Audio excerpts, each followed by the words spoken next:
അപ്പൊ കുട്ടികളെ ഇന്നത്തെ കരാട്ടെ ക്ലാസ്സിന് റെഡിയാണല്ലോ അല്ലേ? ഗുഡ്. അപ്പൊ ആദ്യം ആൻഡ്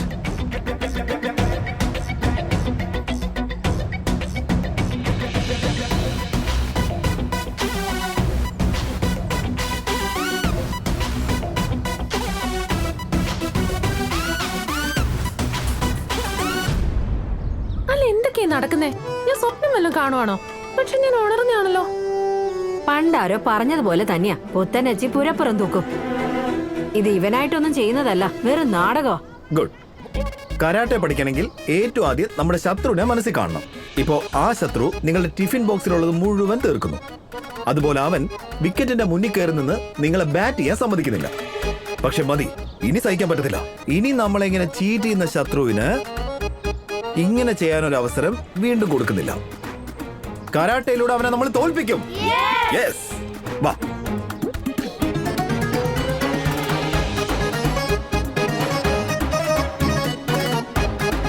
കൊള്ളാം, നന്നായിരിക്കുന്നു. അങ്ങനെ തന്നെ. യാ.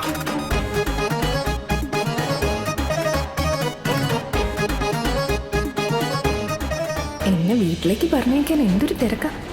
എന്തായാലും അതുകൊണ്ട് ദേഷ്യം ഇങ്ങനെ നിയന്ത്രിക്കുന്നുണ്ടല്ലോ.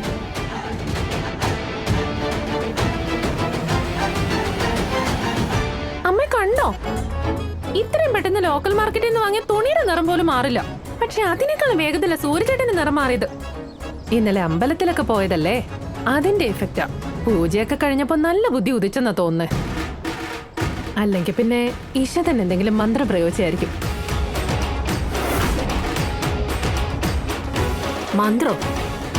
മന്ത്രമല്ല, എന്തോ കുതന്ത്രോ അവൾ എന്റെ മോന്റെ മേൽ പ്രയോഗിച്ചിരിക്കുന്നത്. ഇതിന്റെ പിന്നിൽ അവൾക്ക് എന്തെങ്കിലും ദുരുദ്ദേശം ഉണ്ടാവും. അവളുടെ ആ കറുത്ത നീണ്ട ചുരുണ്ട മുടിയൊക്കെ ഉണ്ടല്ലോ, അതൊക്കെ വെച്ചിട്ടാവും മന്ത്രം ചെയ്തിട്ടുണ്ടാവുക. ഒരു കത്രയിട്ട് അവളുടെ മുടിയെ ഇങ്ങനെ കച്ചകച്ചാന്ന് വെട്ടിക്കളയണം. എന്താ ചേട്ടത്തി ഇത്? എന്തൊക്കെയായി പറയുന്നേ? എവിടെ സൂരജ് ഇപ്പൊ നല്ല സ്വഭാവം ആവുമ്പോഴും അപ്പോഴും ശപിക്കുന്നത് ആ കുട്ടിയാണോ? ഇതിപ്പോ എന്നെ തോൽപ്പിക്കാൻ വേണ്ടി മാത്രം ചെയ്യുന്നതാ.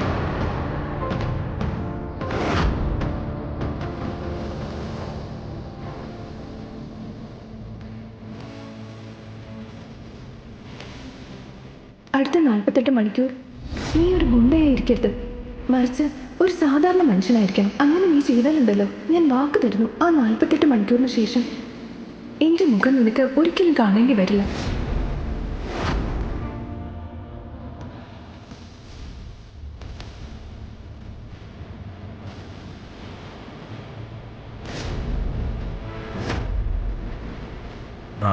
മണിക്കൂറൊക്കെ ഇതാന്ന് പറയുമ്പോ തീ വിഷയമാണ്.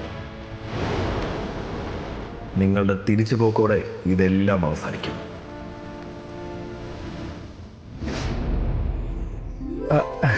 ശരി മോളെ, ശരി ശരി. ഒരു കാര്യം മനസ്സിലാവുന്നില്ല മോളെ, സൂരജിന്റെ മുന്നിൽ നീ എന്തിനാ ഇങ്ങനെ ഒരു വ്യവസ്ഥ വെച്ചത്? അച്ഛാ, എനിക്ക് ചെറുപ്പത്തിലെ ഈ പുളിമുട്ടായൊക്കെ കഴിക്കാൻ ഭയങ്കര ഇഷ്ടമാണ്. അത് കഴിക്കുന്ന ശീലം ഉപേക്ഷിക്കാൻ ഞാൻ ഒരുപാട് തവണ ശ്രമിച്ചതാ. അപ്പോഴാ അമ്മ കുറെ കാര്യങ്ങൾ പറഞ്ഞു തന്നെ. എനിക്ക് എത്ര പുളിമുട്ടായി കഴിക്കണമെങ്കിലും കഴിച്ചോളൂ, പക്ഷെ ഒരു വ്യവസ്ഥയില്.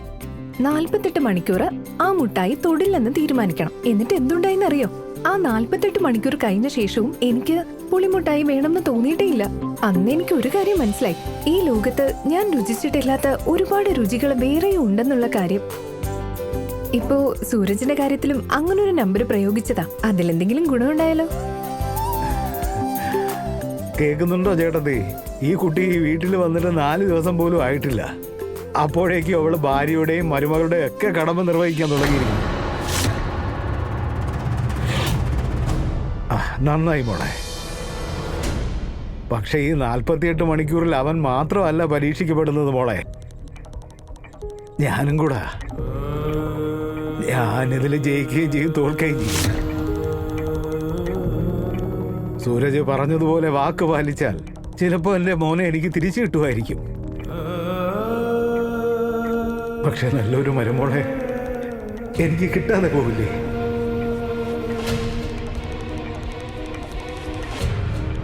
പിന്നെ നീ ഇവിടെ നിന്ന് പോകുന്നല്ലേ പറയുന്നത് മോളെ?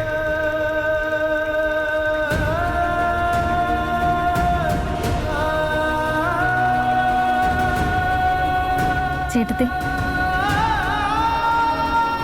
എനിക്കും സൂരജേട്ടൻ ഇതിൽ ജയിക്കണമെന്ന് തന്നെ ആഗ്രഹം.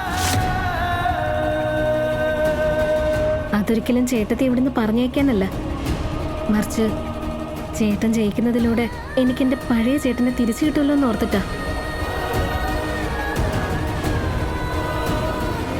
മാത്രമല്ല, അങ്ങനെ ചേട്ടത്തിക്കൊരു നല്ല ജീവിതം ഉണ്ടായ പിന്നീട് അങ്ങോട്ട് ഒരു വിഷമവും നിങ്ങളുടെ ജീവിതത്തിൽ എത്തി നോക്കില്ല.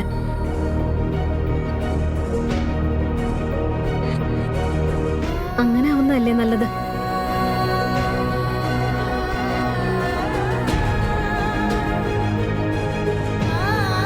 ഞാൻ പോട്ടെ.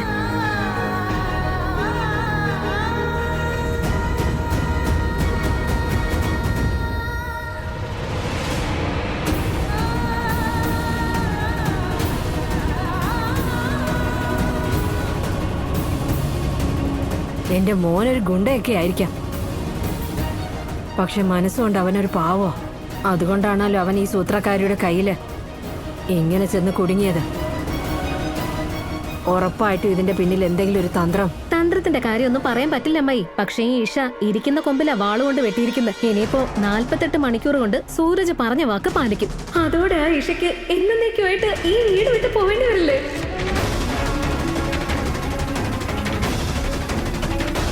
അതെങ്ങനെയാ മഹാറാണി 2 ദിവസം കൊണ്ട് ഇവിടുന്ന് പോകുന്നേ?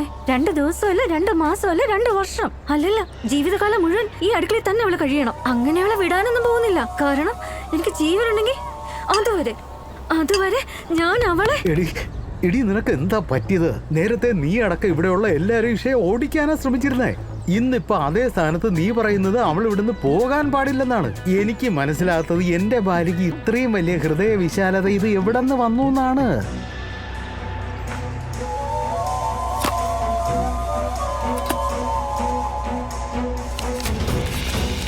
അയ്യോ എന്റെ അമ്മേ,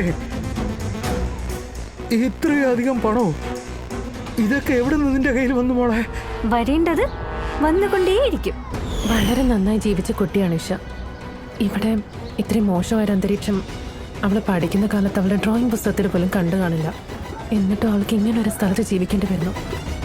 മോണിക്ക ചേച്ചി, ഇത് കുറച്ച് പൈസയാണ്. ഇത് നിങ്ങൾ കയ്യിൽ വെക്കണം.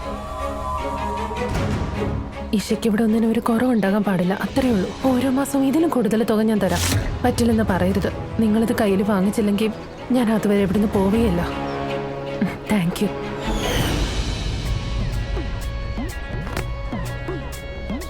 ഇതൊക്കെ കേട്ടിട്ട് തല കറങ്ങിയില്ലെങ്കിലല്ലേ അത്ഭുതമുള്ളൂ. അതുകൊണ്ട് എന്ത് വന്നാലും ശരി, ഞാനാ മഹാറാണിയെ ഈ വീട്ടിൽ നിന്ന് വിടില്ല. പിന്നെ നമ്മുടെ അനിയനും ഗുണ്ടയായിരിക്കുന്നത് തന്നെയാണ് നമുക്ക് നല്ലത്.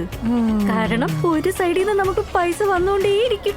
അപ്പൊ നമുക്ക് നമ്മൾ വിചാരിച്ച പോലെയൊക്കെ തന്നെ ജീവിക്കാം. അനിയനെങ്ങാനും ഈ ബെറ്റി തോറ്റാൽ പിന്നെ ആ മഹാറാണി ഇവിടെ തന്നെ നിൽക്കും.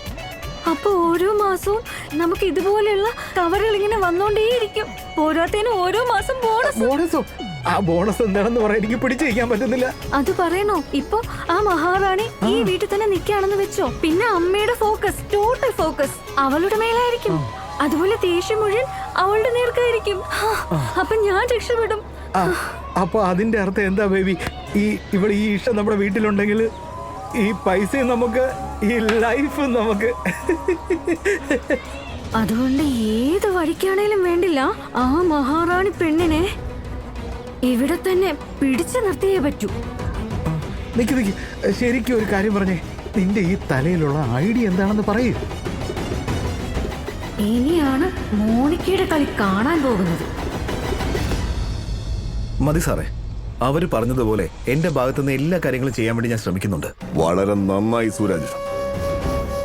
ഏതായുധം കൊണ്ടും ജയിക്കാൻ കഴിയാത്ത യുദ്ധമാണെങ്കിൽ മിണ്ടാതെ കൈയും കെട്ടി നോക്കി നിൽക്കുന്നത് തന്നെയാണ് ബുദ്ധി.